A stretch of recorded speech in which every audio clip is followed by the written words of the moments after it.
इस बार शारदीय नवरात्रि 7 अक्टूबर गुरुवार से शुरू हो रहे हैं। नवरात्रि के पहले दिन यानी प्रतिपदा तिथि में कलश स्थापना या घंटा स्थापना का महत्व है। कलश स्थापना के लिए शुभ मुहूर्त सुबह 6:17 से 7:60 तक ही है। इस शुभ मुहूर्त में ही कलश स्थापित कर लेना अच्छा रहेगा। दुर्गा जी के 9 स्वरूपों में पहले दिन माँ शैलपुत्री की आराधना की जाती है। हिंदू धर्म में नवरात्रि एक साल में 4 बार आते हैं, लेकिन चैत्र और शारदीय नवरात्रि का विशेष महत्व है। हिंदू नव वर्ष की शुरुआत चैत्र नवरात्रि से मानी जाती है। वहीं शारदीय नवरात्रि का भी अलग महत्व है। कहा जाता है कि शारदीय नवरात्रि धर्म की अधर्म पर और सत्य की असत्य पर जीत का प्रतीक है। धार्मिक मान्यताओं के अनुसार इन्हीं 9 दिनों में माँ दुर्गा धरती पर आती हैं और धरती को उनका मायका कहा जाता है। उनके आने की खुशी में इन दिनों को दुर्गा उत्सव के तौर पर देश भर में धूमधाम से सेलिब्रेट किया जाता है। श्रद्धालु पहले दिन कलश स्थापना कर इन 9 दिनों तक व्रत उपवास करते हैं। नवरात्रि हिंदुओं का एक प्रमुख पर्व है। नवरात्रि शब्द एक संस्कृत शब्द है जिसका अर्थ होता है नवरात्रि।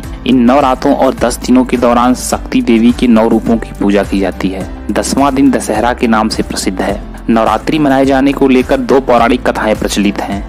पहली कथा के अनुसार महिषासुर नामक एक राक्षस ने ब्रह्मा जी को प्रसन्न करके उनसे वरदान मांगा था कि दुनिया में कोई भी देव, दानव या धरती पर रहने वाला मनुष्य उसका वध न कर सके। इस वरदान को पाने के बाद महिषासुर आतंक मचाने लगा। उसके आतंक को रोकने के लिए शक्ति के रूप में माँ दुर्गा का जन्म हुआ। माँ दुर्गा और महिषासुर के बीच 9 दिनों तक भीषण युद्ध चला और 10वें दिन माँ ने महिषासुर का वध कर दिया। और दूसरी कथा के अनुसार जब भगवान राम लंका पर आक्रमण करने जा रहे थे तो उससे पहले उन्होंने माँ भगवती की आराधना की। भगवान राम ने 9 दिनों तक रामेश्वर में माता का पूजन किया और उनकी भक्ति से प्रसन्न होकर माँ ने उन्हें जीत का आशीर्वाद दिया। 10वें दिन राम जी ने रावण को हराकर लंका पर विजय प्राप्त की थी।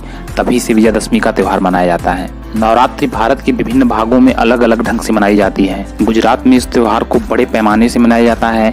गुजरात में नवरात्रि समारोह डांडिया और गरबा के रूप में मनाया जाता है। यह पूरी रात भर चलता रहता है। देवी के सम्मान में भक्ति प्रदर्शन के रूप में गरबा आरती से पहले किया जाता है और डांडिया समारोह उसके बाद। वहीं पश्चिम बंगाल में बंगालियों के मुख्य त्योहारों में दुर्गा पूजा बंगाली कैलेंडर में सबसे महत्वपूर्ण रूप में उभरा रहता है। इन्फॉर्मेशन आपको कैसा लगा कमेंट सेक्शन में लिखें और इसी तरह की इंटरेस्टिंग वीडियोस